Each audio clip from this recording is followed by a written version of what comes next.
जय भवानी जय शिवराय. छत्रपती शिवाजी महाराज राष्ट्रमाता राजमाता जिजाऊ माँसाहेब यांना मुजरा करून व पुणे जिल्हा शिक्षण मंडळाचे मानस सचिव कैलासवासी शिक्षण महर्षी बाबुरावजी रामचंद्र घोलप साहेब यांना वंदन करून मी शिवव्याख्याता दादासाहेब कोरेकर उर्फ D.N. कोरेकर आज आपल्या पुढे गेले 50-52 वर्ष ज्या ज्या व्यक्ती भेटल्या आणि ज्यांचं सहकारी जीवनामध्ये पुढे जाण्यात झालं त्या आठवणी आपल्या पुढे मांडण्यासाठी इथं मी उपस्थित आहे. पुणे जिल्हा शिक्षण मंडळ ही संस्था 12 घोलप किंवा घोलप साहेब शिक्षण महर्षी घोलप साहेब यांनी स्थापन केली आणि त्यानंतर गावोगावी शिक्षणाचा बहुजन समाजातील मुलांचा शिक्षण विकास होऊ लागला, शिक्षणाची सोय झाली.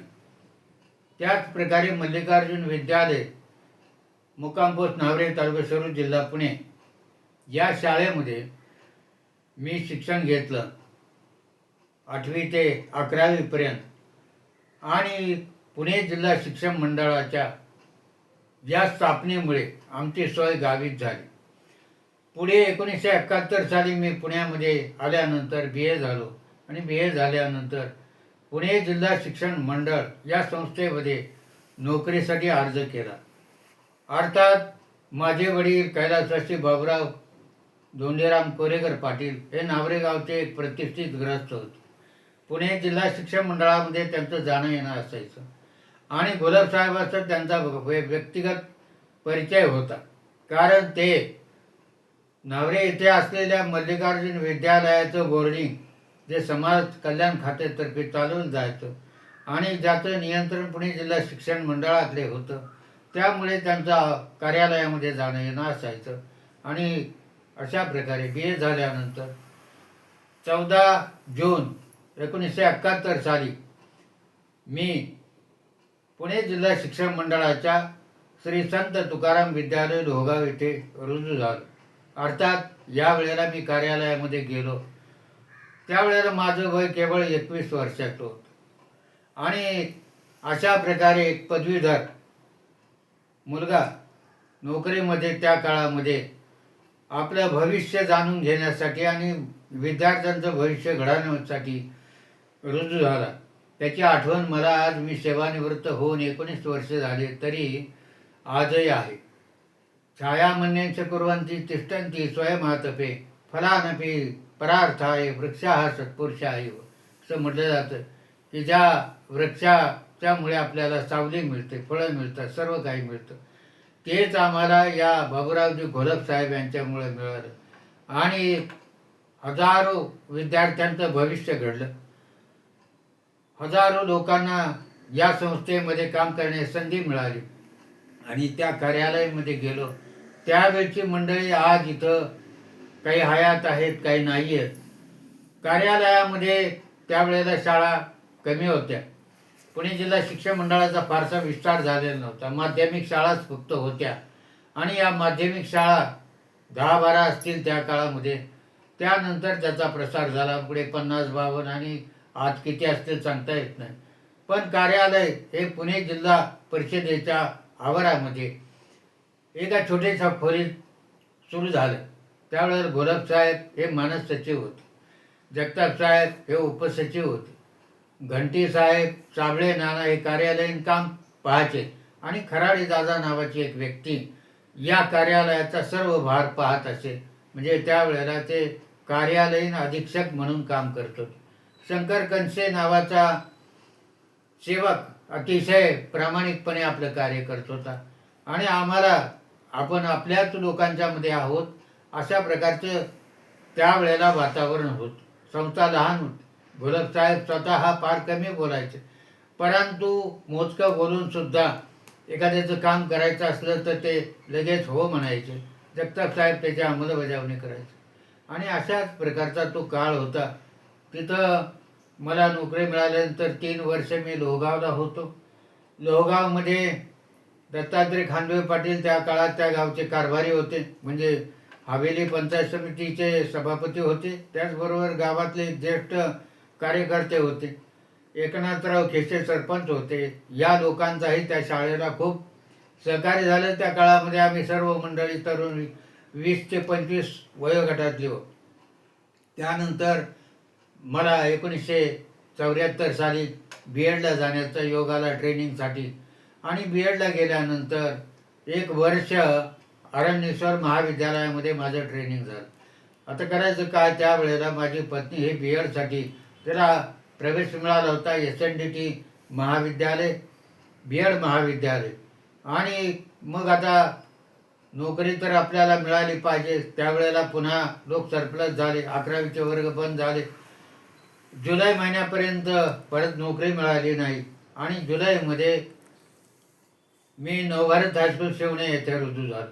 अर्थात इथं रुजू होण्यामागे एका व्यक्तीचा फार मोठा हात होता. त्या आज हयात नाहीत. पी कुलकर्णी सर, प्रभाकर एकनाथ कुलकर्णी यांना भेटलो. मी त्यांचा विद्यार्थी होतो, कारण ते नावरे गावी त्यावेळेला मुख्याध्यापक होते. म्हणजे माझे मुख्याध्यापक म्हणूनही ते माझे मुख्याध्यापक होते शाळेमध्ये विद्यार्थी असताना. आणि पुढे मी नवभारत हायस्कूल शिवणे येथे आल्यानंतरही ते त्या शाळेचे मुख्याध्यापक, मी सहकारी म्हणून काम केलं. तर मला शिवण्याला नेण्याचं काम त्यांनी केलं, कारण मी त्यांना विनंती केली की माझी पत्नी हे पद्मावती कोरेकर यांना ॲडमिशन मिळाले, प्रवेश मिळाला SNDT पौड रोडला कोथरूडच्या परिसरामध्ये, आणि मला शिवण्याला नोकरी मिळाली तर बरे होईल. त्यांनी गोलपसाहेबांना सांगितलं आणि गोलपसाहेबांनी मान्य केलं. आणि मी नवभारत हायस्कूल शिवण्यामध्ये रुजू झालो. त्यापूर्वीची मला एक आठवण सांगितली पाहिजे, कारण कुलकर्णी सर हे माझे त्या नवभारतमधले पहिले मुख्याध्यापक होते. मी तिथे गेला. त्यानंतर मग गलांडे सर आले. गलांडे सर थोडे शिस्तबद्ध होते, परंतु एक गोष्ट मला आवर्जून सांगितली पाहिजे की कुलकर्णी सर त्यांची 5 वर्षांनी बदली झाली, मी तिथंच राहिलो. गलांडे सर आले. गलांडे सर मोठे शिस्तबद्ध होते आणि कुलकर्णी सरांनी सांगितले, हा माझा विद्यार्थी आहे, शिक्षक आहे परंतु तो माझा विद्यार्थी आहे, त्याला सांभाळून घ्या. याचं कारण असं आहे की माझी त्यावेळेला कानाची ट्रीटमेंट, उपचार चालू होते आणि मला ऐकू कमी यायला लागलं होतं. मग अशा वेळेला लक्ष असावं म्हणून त्यांनी गलांडे सरांना कल्पना दिली. आणि एक प्रसंग सांगताना मला निश्चित आवडेल की शाळेचं इन्स्पेक्शन होतं आणि या इन्स्पेक्शनच्या वेळेला तपासणी शिक्षणाधिकारी वर्गामध्ये आले. मी शिकवत होतो, पाठ घेत होतो, आणि त्याच वेळेला समोर उभे राहिलेल्या शिक्षणाधिकाऱ्यांनी मला काही प्रश्न विचारला. प्रश्न विचारल्यानंतर मला तो ऐकूच आला नाही. आता करायचं काय, मला त्यांचा तिथून पाठीमागे उभे राहिले त्या वर्गाच्या शेवटच्या लाईनमध्ये, आणि मी समोर उभा. मला ऐकू न आल्यामुळे मी पुस्तक खाली ठेवलं आणि उभा राहिलो. पण गलांडे सरांचं लक्ष गेलं. ते वर्गात आले आणि त्यांनी साहेबाच्या कानात सांगितलं, he is under year treatment, याचे कानाचे उपचार चालू आहेत. साहेब म्हणले ठीक आहे, निघून गे. असे काही अनुभव आले की या लोकांनी आपलं कर्तव्य बजावत असताना थोडी माणुसकी सुद्धा ठेवली. त्यानंतर गलांडे सर गेले 8.5 वर्षे, तेही होते नवभारत हायस्कूलमध्ये. पुढे दुसरे एक मुख्याध्यापक आहे, नाव सांगत नाही मी त्यांचं, परंतु त्यांचा एक अनुभव मला सांगायला जरूर आवडेल. आम्ही दोघंही एकाच शाळेत शिकलो होतो, परंतु ते मुख्याध्यापक होते, मी शिक्षक होतो. आणि पुढे माझे वडील बाबुराव कोरेकर पाटील हे पुण्यातल्या हॉस्पिटलमध्ये अत्यंत आजारी होते, बेशुद्ध अवस्थेत होते आणि मला रजा पाहिजे होती. तेव्हा मी त्यांना म्हटलो की माझे वडील आजारी आहेत आणि मला एक 8 दिवसाची रजा द्या. त्यांनी ते काय ऐकलं नाही. ते म्हटले उद्या इन्स्पेक्शन आहे, मला बाकी काय माहीत नाही. अशा प्रकारे म्हटल्यानंतर मी कार्यालयामध्ये गेलो. म्हटलं अध्यक्ष त्यावेळेला प्राध्यापक रामकृष्ण मोरे साहेब होते, त्यांना सांगावं. त्यांच्याकडे गेलो, परंतु मोरे साहेब तिथं नव्हते. ते खराडे दादा नावाच्या या ग्रस्तानी जे कार्यालयीन कामकाज पाहत होते, त्यांनी मला जवळ बोलवलं आणि म्हटलं तुमचं काय काम आहे. ते माझ्या वडिलांनाही ओळखत होते आणि ते म्हटलं काम असं आहे की मला रजा पाहिजे. आणि मला म्हटले तुमच्या रजा किती शिल्लक आहे? म्हटलं 5-6 महिने शिल्लक आहे. मग तुम्हाला रजा पाहिजे तर काय अडचण आहे? म्हटलं मुख्याध्यापक रजा देत नाहीत. म्हणून मी साहेबांकडे आलो. माझे वडील सिरियस आहेत. ते म्हणले जा तुम्ही रजेवर जा. किती दिवस पाहिजे? 1 महिना जा. अहो म्हटलं हेडमास्तर मला त्रास देतील, तुम्ही काळजी करू नका, तुम्ही जा आणि मी पाहून घेईन. कारण ते माझ्या वडिलांना ओळखत होते. खराडे दादा सेवानिवृत्त होऊन अनेक वर्ष झाले, माझी भेट नाही. परंतु एक संवेदनशील मन कसं असतं, एखाद्याचा विचार करताना सेवक आपल्या पुढे अडचण घेऊन आला, मी त्यांच्याकडेही गेलो नव्हतो, परंतु त्यांनी स्वतःहून मला बोलवलं आणि सांगितलं की जा तुम्ही, आणि त्यांच्या म्हणण्याप्रमाणे अर्ज ठेवून मी रजेवर गेलो. अशा प्रकारचा काही चांगले अनुभव आले, काही या प्रकारचे अनुभव आले. ते सोडून द्यायचं आणि आपलं काम करत राहायचं, हा विचार करून मी पुढे जात राहिलो. आणि विशेषतः नवभारत हायस्कूल शिवण्यामध्ये आल्यानंतर आणखीन एक ग्रस्त जे माझ्या संपर्कात आले किंवा मी त्यांच्या संपर्कात गेलो, ते म्हणजे काकासाहेब केशे. हे पुणे जिल्हा शिक्षण मंडळाचे सदस्य होते, आजीव सदस्य. आज हयात नाहीत. आणि शिवाजी मराठा सोसायटीचे सभासद होते. अर्थात शिवाजी मराठा सोसायटीचा मी सुद्धा सभासद आहे आणि काकासाहेबही माझे सहकारी सभासद होते. त्यामुळे आमचा परिचय होता. आणि शिवणे येथे ते यायचे तपासणीसाठी, कारण स्कूल कमिटीचे मेंबर होते. पुढे मी खानापूरला गेल्यावर तिकडेही ते यायचे आणि त्यांचे माझे आंतरिक संबंध खूप चांगले झाले. त्यांची इच्छा होती की मी त्यावेळेला शिवचरित्र कथाकथन करायचो. आणि मला एकदा म्हटले कोरेकर, मला आणि साहेबांना, म्हणजे त्यावेळेला उरसर साहेब, सतीशराव उरसर, हे पुणे जिल्हा शिक्षण मंडळाचे मानस सचिव होते. म्हटले मला तुमचं शिवचरित्र ऐकायचं, कारण त्यांच्या कानावर गेलं की मी शिवचरित्र कथाकथन करतो. तेव्हा म्हणजे आम्हाला तुमचं शिवचरित्र ऐकायचं. पुढे ते आजारी पडले, त्यांची इच्छा काही पूर्ण झाली नाही. मी त्यांना भेटायला पुन्हा हॉस्पिटलमध्ये गेलो, परंतु त्यावेळेस त्यांची परिस्थिती चांगली नव्हती. पुढे काही दिवसांनी त्यांचं निधन झालं. आणि त्यामुळे या आठवणी ज्या आहेत त्या तशाच राहिल्या. कारण पुढे मी मुख्याध्यापक म्हणून श्री वीर बाजीप्रभू विद्यालय शिंदे येथे गेलो.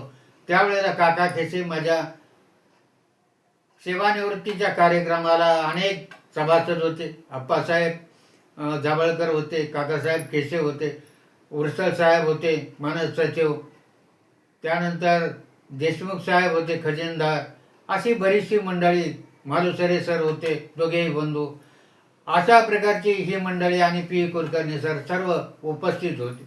आणि त्यावेळेला काकासाहेब केशांनी सांगितलं की त्यांच्या कानावर माझी कीर्ती गेली की हे गृहस्थ केवळ शिक्षकी पेशातच काम करतात असं नाही, तर ते समाजामध्ये व्याख्यानं देतात आणि विशेषतः शिवचरित्रावर. तेव्हा त्यांनी ती इच्छा पूर्ण केली होती, परंतु काळाला जे मान्य होतं ते झालं आणि काकासाहेबांना ती इच्छा त्यांची मलाही पूर्ण करता आली नाही आणि ते हयात राहिले नाही. अशा प्रकारे दिवसामागून दिवस जात होते. 28 वर्ष शिवण्यामध्ये मी असिस्टंट टीचर म्हणून, उपशिक्षक म्हणून काम केलं आणि पुढे मला पर्यवेक्षक म्हणून महात्मा गांधी विद्यालय खानापूर येथे माझी नेमणूक झाली. आता या नेमणुकीच्या वेळेला सुद्धा काही गोष्टींचा उल्लेख जरूर केला पाहिजे, कारण त्यावेळेला नारायणराव तापकीर भाऊ हे मानस सचिव होते. आणि मला आता कुठे टाकायचं, कारण माझी पत्नी हे शिवण्यामध्ये तिथं शिक्षिका म्हणून कार्य करत होते. आम्ही दोघंही बरोबर होतो. पुढं माझी बदली खानापूरला करायचं का कुठं करायचं, तर माझी बदली दुसरीकडे झाली होती. परंतु तापकीर भाऊनी सांगितलं की त्यांची बदली खानापूरला करा, कारण त्यांची पत्नी ही शिवण्याला आहे. म्हणजे न सांगता सुद्धा काही माणसं त्यावेळेला विचार करायची आणि त्यानुसार मला खानापूरला टाकलं. खानापूरला मी रुजू आलो. 3 वर्ष पर्यवेक्षक म्हणून काम केलं. त्या काळातही मला नारायणराव तापकीर भाऊंचं कायम मार्गदर्शन लाभलं. ज्या ज्या वेळेला असा खूप पाऊस पडायचा, आज पडतोय तसा, आणि शाळा इतकी चांगल्या अवस्थेत नव्हती त्या काळामध्ये खानापूरची, मी फोन करायचो की भाऊ काय करायचं, शाळेला इथं शाळा गळते आणि धोकादायक इमारत आहे. मला ते नेहमी सांगायचे की सर तुम्ही निर्णय घ्यायचा, आम्ही तो मान्य करू. शाळा सोडायची वेळ आली तर सोडून द्या, परंतु मुलांची काळजी घ्या. अशी काही माणसं त्या काळामध्ये भेटली. खानापूरला गेल्यानंतर डॉक्टर गोपाळराव मोडक आणि आप्पासाहेब उर्फ रामचंद्र भागवत जावळकर हे दोन गुरुतुल्य व्यक्ती, ऋषितुल्य व्यक्तिमत्व मला भेटले. त्यांचं मार्गदर्शन लाभलं. गोपाळराव मोडक डॉक्टरांचं त्या भागामध्ये खूप मोठं कार्य होतं आणि वयाच्या 90-92 वर्षापर्यंत त्यांना आयुष्य लाभलं. तेव्हा मी जेव्हा त्या शाळेमध्ये काम करायचो, कार्यक्रमाला त्यांना घेऊन जायचो, तेव्हा त्यांना आनंद वाटायचा आणि मला म्हणायचे कोरेकर मला एकदा तुमच्याकडून शिवचरित्र ऐकायचं. परंतु तेही काळाला मान्य नव्हतं. डॉक्टर साहेब पुढे आजारी पडले आणि मी त्यांना सांगितलं, अहो डॉक्टर शिवचरित्र काही 1 तासात 2 तासात संपणारी गोष्ट नाही. बरं म्हणले आपण चर्चा तर करू. आणि असं म्हटल्यानंतर मी ते मान्य केलं होतं. पुढे ते आजारी पडले, तेही गेले. अप्पासाहेब रामचंद्र उर्फ भागवत जावळकर हे खानापूरचे त्या काळाचे जुने जाणते ग्रस्त होते आणि खूप मोठं कार्य त्यांचं त्या भागात. सरपंच, त्यानंतर जिल्हा परिषद सदस्य आणि पितृतुल्य व्यक्तिमत्व. मला त्यांच्याबद्दल कायमचाच आदर आहे. आज ते हयात नाही. शिवण्यात असताना विष्णुपंत दांगट पाटील, त्यानंतर प्रभाकरानंद दांगट पाटील ही चांगली व्यक्तिमत्व पाहायला मिळाली. त्या काळामध्ये आम्ही तरुण होतो आणि ते वयस्कर होते. त्यांचं मार्गदर्शन लाभलं. पुढे मिशनला मुख्याध्यापक म्हणून गेलो आणि मुख्याध्यापक म्हणून गेल्यानंतर माझं सेवानिवृत्तीचं वर्ष होतं. ग्रामस्थ 1 वर्षभर मी काम केलं तिथं. संग्रामदादा राजे शिर्के, मोहिते आप्पा, श्री बबनराव खाटपे माजी सरपंच, सौ हौसाताई खाटपे सरपंच, शंकरराव माने सर, आनंदराव राजे शिर्के, वासुदेवराव शेळगे, अशी कितीतरी माने सर, शंकरराव माने सर, असे कितीतरी जाणती माणसं भेटली आणि यांच्या सहवासामध्ये 1 वर्ष कसं गेलं सांगता येत नाही. त्यांनी खूप मोठा माझा गौरव केला. संस्थेचे सर्व पदाधिकारी त्या कार्यक्रमाला उपस्थित होते. ग्रामपंचायतीतर्फे या लोकांनी कार्यक्रम आयोजित करून मला खूप मोठा सन्मानित केलं. आम्हा दोघांनाही, माझ्या पत्नीला मला सन्मानित केलं आणि अशा प्रकारे 35 वर्षाच्या सेवेनंतर सेवानिवृत्त होताना जे जे व्यक्तिमत्व आपल्या संपर्कात आली, ज्यांनी ज्यांनी आपल्याला सहकार्य केलं, ज्यांचं आपल्यावर ऋण आहे, ते ऋण व्यक्त करावं एवढीच इच्छा असल्यामुळे आज आपल्यापुढे ही जी काही वार्ता मी आपल्यापुढे ठेवली, जो काही माझा जीवनपट आपल्यापुढे मांडला, त्याच्यात माझा मोठेपणा नसून ज्या ज्या व्यक्तीनं सहकार्य केलं, ज्या ज्या व्यक्तीनं त्या काळामध्ये शाळेची काळजी घेतली, लोकांची काळजी घेतली, आमच्यासारख्या तरुणांची काळजी घेतली आणि या शिक्षण व्यवस्थेला गती दिली, त्या सर्वांचे आभार मानून, धन्यवाद मानून थांबतो. जय हिंद, जय महाराष्ट्र.